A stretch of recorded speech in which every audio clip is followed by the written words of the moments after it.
Have you ever watched your children grow up and wondered what they'd think if they knew the truth? My name is Eleanor, and I am 62 years old.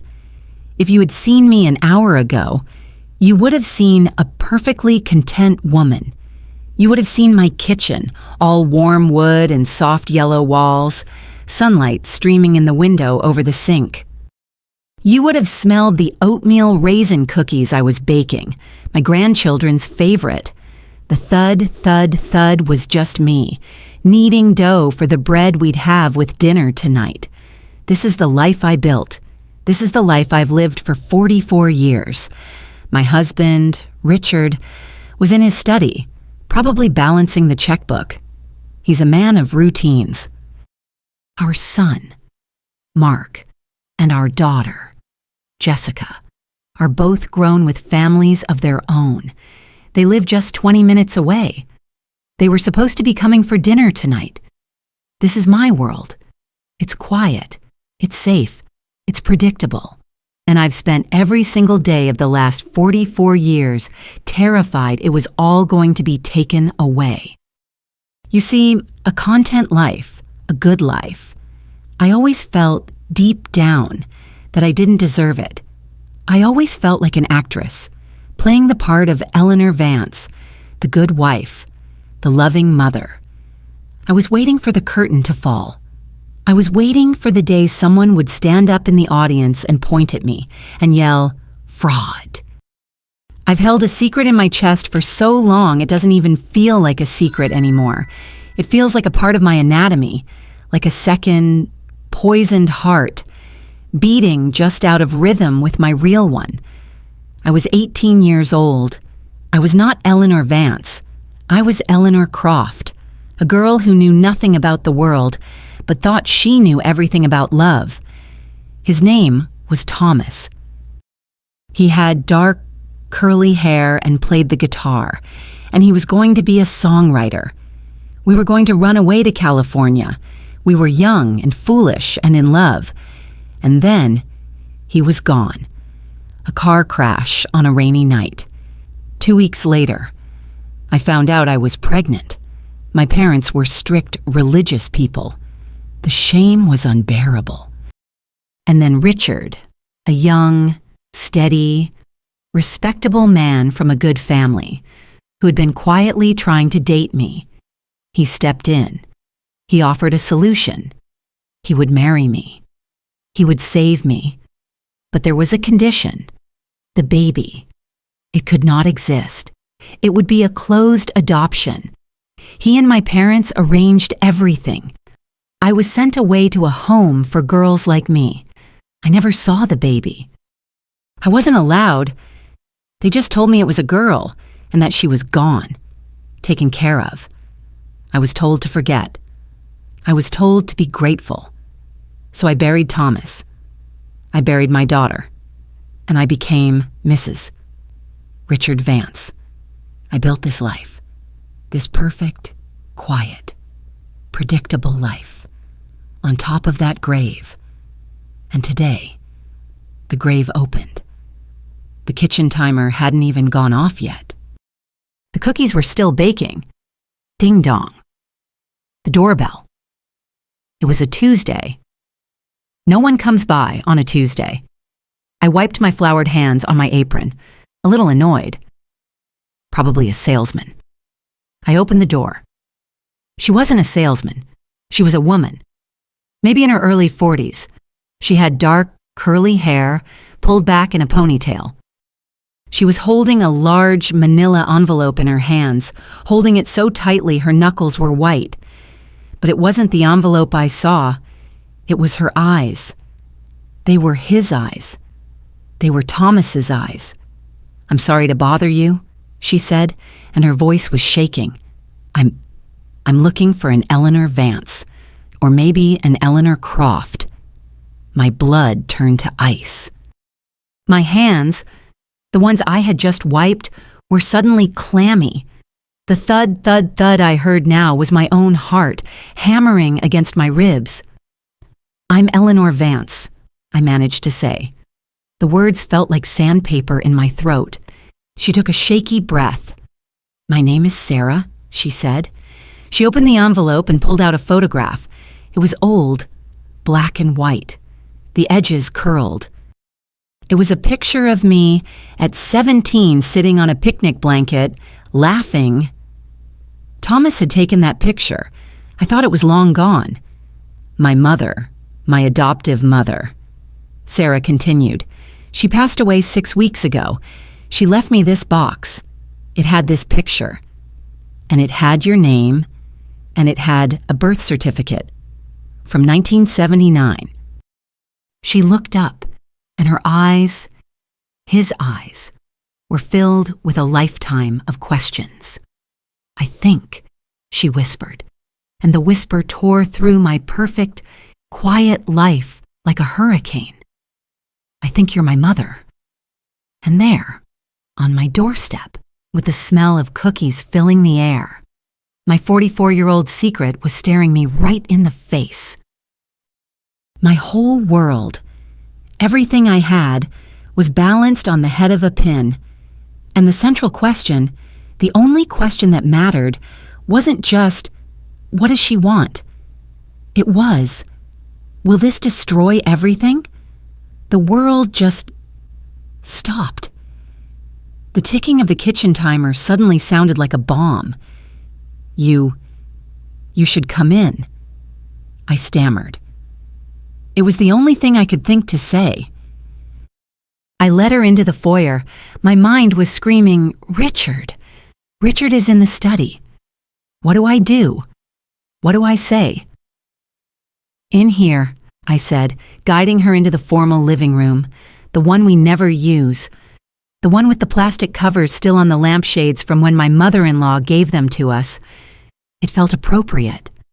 A cold, unlived-in room for a ghost. She sat on the edge of the sofa. I stood. I couldn't sit. I don't know what to say," I said, which was the honest truth. "I have 100 questions," she said, her voice stronger now. "For my whole life, I've had questions. My parents, my adoptive parents, they were good to me, but they always said it was a closed adoption, that they knew nothing." She looked around the room, at the pristine furniture, the photos of Mark and Jessica on the mantelpiece. "You have a family." It wasn't a question. It was an accusation. "Yes," I whispered. "A son and a daughter. They're coming for dinner tonight." Sarah's face hardened. "So you just started over. You had me, threw me away, and then built this." "No," I said, too loudly. It wasn't like that. I was 18. I was alone. The father, he died before I even knew." "Who was he?" she asked, her voice sharp. "Who was my father?" And for the first time, I said his name out loud in this house. Thomas, his name was Thomas. Saying his name felt like breaking a spell. The memory of him, which I had pushed down so far it was just a dull ache, rushed back up. The pain was so fresh, so sudden, it knocked the breath out of me. My internal obstacle wasn't just the secret. It was the grief. The grief I was never allowed to have. I was grieving a boy I loved and a baby I never knew. All at once. 44 years too late. I didn't want to give you up," I said. The tears finally coming. My parents, and my husband, they said it was the only way. They said you'd have a better life. Your husband, she said, confused, the man you're married to now. "Yes," I said. "Richard, he arranged it." Before she could process that, the floorboard in the hall creaked. The study door opened. "Eleanor." Richard's voice called out, "Who was at the door? Is something burning? I smell the cookies." He appeared in the doorway of the living room, a tall man, gray at the temples, his reading glasses perched on his nose. He looked at me. His eyes narrowed in confusion, and then he looked at Sarah. He saw her hair. He saw her eyes. And in one awful second, I saw 44 years of our perfect marriage evaporate. He knew, instantly. "Richard," I said, my voice trembling. This is Sarah." Richard didn't move. He just stared at her. His face, usually so calm and composed, became a mask of cold fury. "Who are you?" he demanded, not of her, but of me. "Eleanor. Who is this?" This was it. The moment I had dreaded. The confrontation. I couldn't say it. Sarah stood up. "I'm her daughter," she said, her voice clear and strong. "The one you arranged." Richard's face went pale, then a dark, dangerous red. "You have no right," he hissed, stepping into the room. "You have no right to be here. This is a private matter." "It's my life," Sarah shot back. "It's not a private matter. It's my entire life." "Eleanor," Richard said, turning his back on Sarah, focusing all his anger on me. "Get her out of here. Now." "Richard, please," I begged. She just wanted to talk. Talk. What is there to talk about? It was handled. It was done. I saved you. Eleanor, I gave you this life. I saved you from the disgrace, from being a ruined woman. And this is how you repay me. By letting this dredging up the past. His words hit me harder than a slap. Disgrace. Ruined. He had never used those words to me. But I saw it now. That's what he had always seen. I wasn't his partner. I was his project. His salvation project. The antagonistic force in my life wasn't just a long-lost secret. It was the man I lived with. It was the perfect life he had built to trap me in. "She's not a disgrace, Richard," I said, a new, unfamiliar anger rising in my own chest. "She's a person." "She is a mistake that was rectified," he said, his voice dropping to a dangerous low. "And Mark and Jessica will be here in an hour. You will tell this woman to leave, and you will never speak of this again. Do you understand me? Eleanor." He was giving me an order, the same way he and my parents had ordered me 44 years ago. My internal struggle was raging.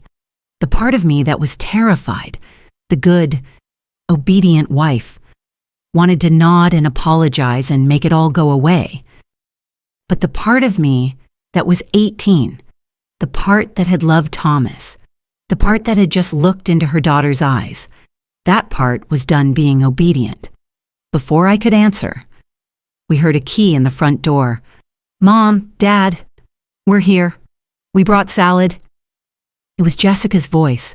Mark was right behind her. Murphy's Law.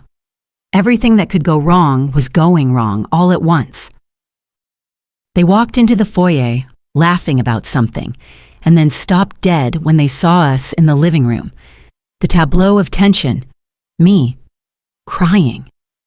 Richard, red-faced with rage, and Sarah, a stranger, standing there like a statue. "Mom," Jessica said, her smile vanishing. "What's going on? Who is this?" This was it. The all-is-lost moment. Richard spoke first. "She's no one. She was just leaving." He glared at Sarah. But Sarah didn't move. She looked at Mark. She looked at Jessica, her siblings, the children I kept. "No," Sarah said, her voice shaking but firm. "I'm not leaving, and I'm not no one." She looked right at Jessica. "My name is Sarah. I'm your sister." The silence that followed was absolute. It was so complete. I could hear the ding of the kitchen timer signaling that the cookies were done. They were burning. My whole life was burning. Jessica just stared, her mouth open. Mark looked at me, then at Richard. Dad, what is she talking about? Mom. She's lying, Richard said, his voice dangerously flat. She's a grifter, looking for money. Money. Sarah laughed, a broken, bitter sound. I don't want your money. I wanted a mother. I wanted to know why I was thrown away. Richard, stop, I whispered. I couldn't breathe. Tell them. Eleanor, Richard commanded. Tell them she's lying. Mark and Jessica both looked at me. Their faces were full of confusion and a dawning horror. They were waiting. My two worlds had just collided, and I was in the wreckage. I was trapped. If I lied, I would be protecting Richard, but I would be abandoning my daughter for a second time. If I told the truth, the family I had known for 40 years, the family I loved, would be shattered. Richard saw the hesitation on my face. Eleanor, don't you dare. I looked at Mark. I looked at Jessica. Their eyes, pleading for an answer. I looked at Sarah, her face a mask of pain, bracing for yet another rejection, and I looked at Richard, his face telling me that my perfect life depended on this one. Final lie. I was 62 years old, and I was finally done being 18 and scared. I took a deep, ragged breath. She's not lying, I said, the words tearing out of my chest. She is my daughter. I had her before I married your father. I gave her up for adoption. Jessica made a small sound like she'd been punched. Mark just shook his head, looking at me like he'd never seen me before. You lied to us. Our whole lives. It was for the good of this family, Richard roared. To protect you, to protect your mother's reputation. My reputation, I spun on him. Or your pride. This family is over, Jessica whispered, tears streaming down her face. It was all a lie. You are a lie. She turned and ran out the front door. Jess, wait, Mark yelled, running after her. The front door slammed shut. I was left in the silent, cold room with Richard and Sarah. Richard walked over to me. He didn't yell. He whispered, which was so much worse. You've done it, Eleanor. You've destroyed us. You've destroyed everything I built for you. He turned and walked past Sarah, not even looking at her. He went back to his study and closed the door with a quiet, final click. I was alone. The children I raised hated me for the lie. The husband I had served hated me for the truth. And the daughter I had abandoned was still standing there, watching me, with 44 years of pain in her eyes. There was no one left. There was nothing left to lose. Everything was gone. The house was so quiet. The only sound was the smell of burning cookies, a bitter, acrid smoke wafting from the kitchen. I sank onto the couch. I felt hollowed out. The perfect life, the one I had guarded with 44 years of silence, had shattered in less than 10 minutes. It was all gone. My marriage, my relationship with Mark and Jessica, all of it. Sarah was still standing by the doorway. I couldn't even look at her. I'm sorry, she said, her voice small. My head snapped up. You're sorry. I didn't mean to. She gestured around the empty room. I didn't want to blow up your life. I had to know. I looked at this woman who was my blood, who had Thomas's eyes. She had every right to hate me, to scream at me, to demand something. And she was apologizing. Don't be sorry, I said, my voice hoarse. You did nothing wrong and you just told the truth. He seems She hesitated. Controlling, cold, judgmental. I gave a small, bitter laugh. Yes, I never let myself see it. He was my savior. I was supposed to be grateful. I was so busy being grateful, I never realized I was in a cage. The main conflict of my life wasn't Sarah showing up. The conflict had been raging inside me for 44 years.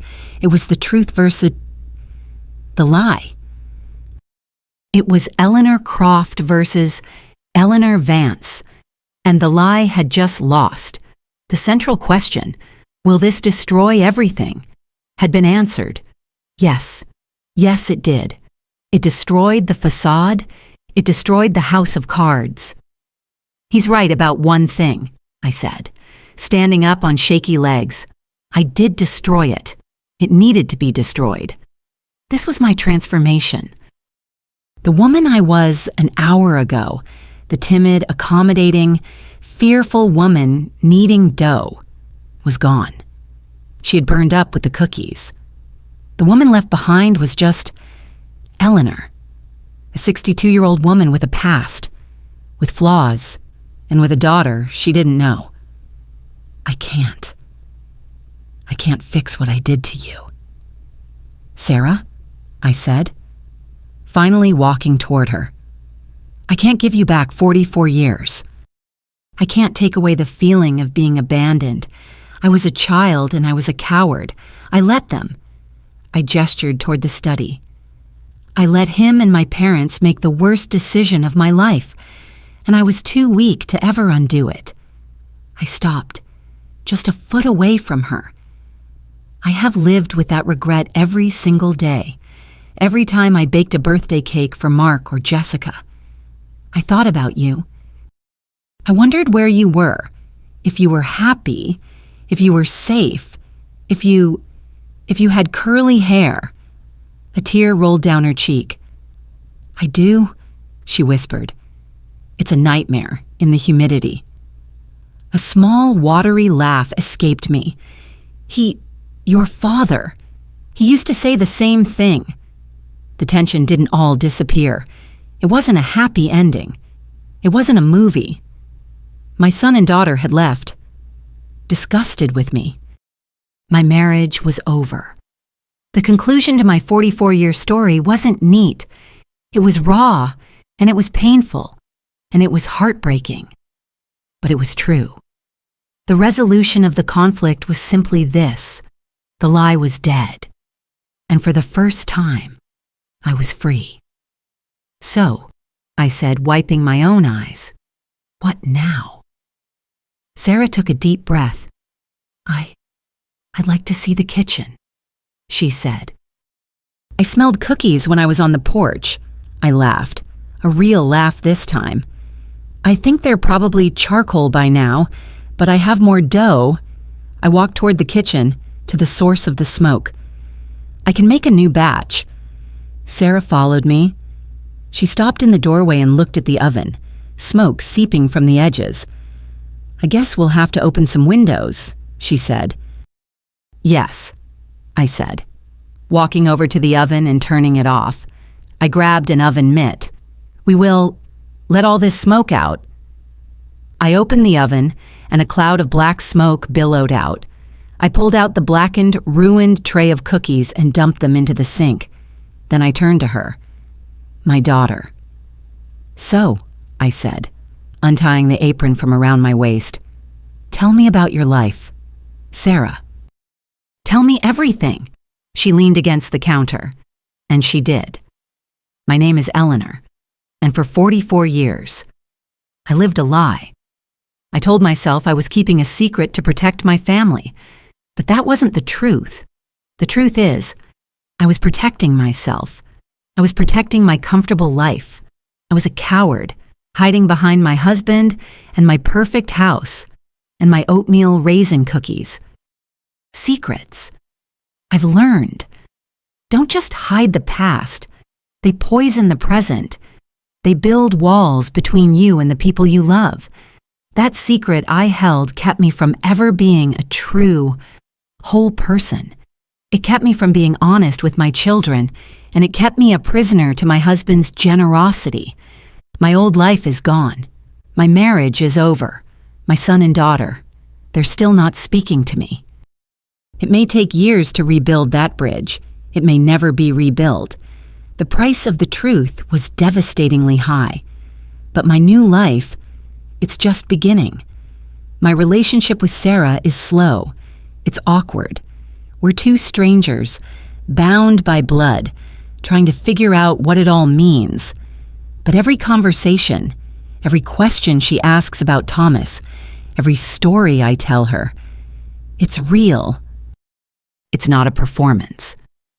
The universal emotional truth of my story is this: the secrets we keep don't protect us.